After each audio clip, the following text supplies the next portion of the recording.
Bonjour à toutes et à tous, je suis heureuse de vous retrouver. Je suis Sophie Iria Imeya et aujourd'hui je voulais vous parler des émotions. Alors c'est vrai que c'est pas facile d'être toujours dans des émotions positives, hein. On est humain, donc on a des moments où on est triste, on a des moments où on est en colère, tout ça c'est totalement humain.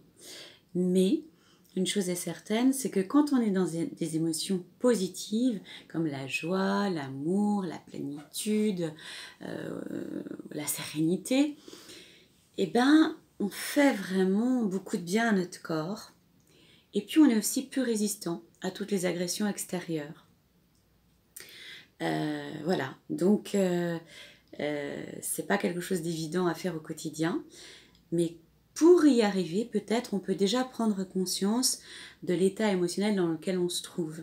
Quand on prend conscience qu'on n'est pas bien, peut-être ressentir ce qui se passe, si on a plutôt de la peur, si on a plutôt de la colère, des choses comme ça. Et quand on prend conscience de cet émotionnel qui est plutôt négatif, qui a tendance à nous faire plus de mal que de bien, eh ben, on peut essayer de basculer. C'est-à-dire, par exemple, quand on est dans des émotions de peur, on prend conscience de cette émotion de la peur et on l'accueille.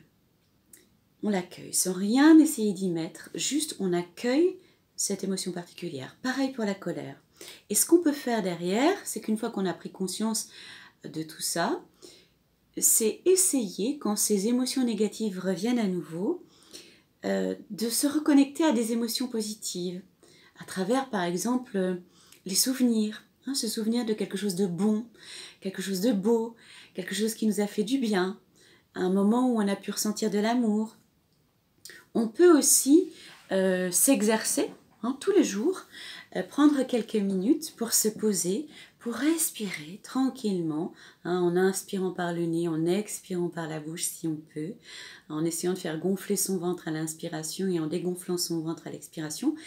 Et puis, se reconnecter à ces moments de joie qu'on a pu vivre.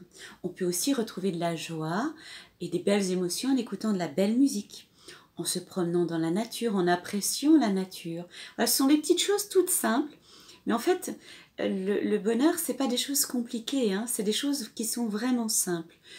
Le tout, c'est de prendre conscience de ce qui se passe en soi, d'être vraiment à l'écoute de soi, et quand on se rend compte qu'on est dans des émotions qui sont plutôt négatives, d'abord les accueillir et ensuite travailler au quotidien pour renforcer les émotions positives, pour travailler l'émotion de la joie, pour travailler l'émotion de l'amour.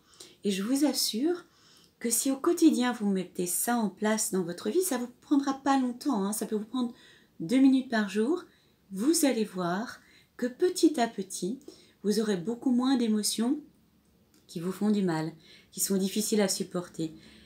On est d'accord, on est tous d'accord, la vie, c'est pas le monde des bisounours, mais ça n'empêche pas.